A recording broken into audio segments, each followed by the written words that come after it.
Hello guys, back with one more mini vlog. ఈ రోజు shoot కి వెళ్దాం పదండి. మేమైతే ఫస్ట్ తేనెటీ పార్క్ లొకేషన్ దగ్గరికి అయితే వెళ్ళాం. వీళ్ళైతే అక్కడ లొకేషన్ నచ్చలేదని డిస్కస్ చేస్తున్నారు. నెక్స్ట్ ఇంకో లొకేషన్ దగ్గరికి అయితే వెళ్తున్నాం. లూమ్ని పార్క్ దగ్గరికి అయితే వచ్చాం. ఇక్కడ కూడా వాళ్ళకి నచ్చలేదంట. ఇంకా లాస్ట్ కి వుడా పార్క్ దగ్గరికి అయితే వెళ్ళిపోయాం. ఈ లొకేషన్ కూడా నచ్చదంటారేమో అనుకున్నా, బట్ ఓకే అన్నారు. మేము వెళ్ళినప్పటికైతే చిన్నగా రెయిన్ అయితే స్టార్ట్ అవుతుంది. ఇక్కడ చూడండి, రామయ్య దినేష్ కి అయితే గ్లిజరిన్ పెడుతున్నారు. పాపం దినేష్ అయితే భయపడిపోతున్నాడు. అది పెట్టుకుంటే కళ్ళు రెండు మండిపోతాయి. ఇంకా లేట్ చేయకుండా కెమెరాస్ అన్ని సెట్ చేసుకొని మేమైతే షూట్ స్టార్ట్ చేస్తాం. పదండి, రామయ్య చెవులో ఫ్లవర్ పెడదాం. వావ్, బుజ్జిగా ఉంది కదా. హాఫ్ షూట్ అయితే కంప్లీట్ అయిపోయింది. రామయ్య అయితే మంచి కొటేషన్ చెప్పారు, మీరు కూడా వినేయండి. అదే తప్పు. ఆ సముద్రం నీళ్ళంతా మన జీవితం. చీపోతని కెరటాలు ఉన్నాయా, అది మన దరిద్రం, బాధ, కష్టాలు. అక్కడక్కడ చిన్న చిన్న షిప్పులు పడవలు ఉన్నాయా, అవి మనకు అదృష్టం. ఎప్పుడో వస్తుంటే పోతుంటాయి, కానీ దరిద్రం మాత్రం నిత్యం అంతనే ఉంటుంది.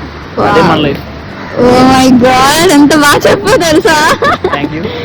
ఆఫ్టర్నూన్ లంచ్ చేశాక మళ్ళీ షూట్ అయితే స్టార్ట్ చేసాం. ఇంతకీ మేము ఏ వీడియో షూట్ చేస్తున్నామో చెప్పలేదు కదా. స్ట్రేంజర్ అనే లాంగ్ వీడియో అయితే షూట్ చేస్తున్నాం. ఈ వీడియో మీరు చూడాలనుకుంటే జల్సా కుర్రోళ్ళు యూట్యూబ్ ఛానల్ లో అయితే రిలీజ్ అవుతుంది, వెళ్ళి చూసేయండి. ఈవినింగ్ బీచ్ దగ్గర కొన్ని సీన్స్ అయితే కంప్లీట్ చేసుకున్నాం. ఇంతలోపు నైట్ అయితే అయిపోయింది గాయ్స్. ఆ లొకేషన్ దగ్గర ఎండింగ్ సీన్స్ అయితే షూట్ చేసాం. ఫైనల్ గా షూట్ అయితే కంప్లీట్ చేసుకున్నాం. మేమైతే ఇంకా ఇంటికి స్టార్ట్ అయిపోతున్నాం. Okay guys, thanks for watching. By by. Subscribe to wow Pavani vlogs.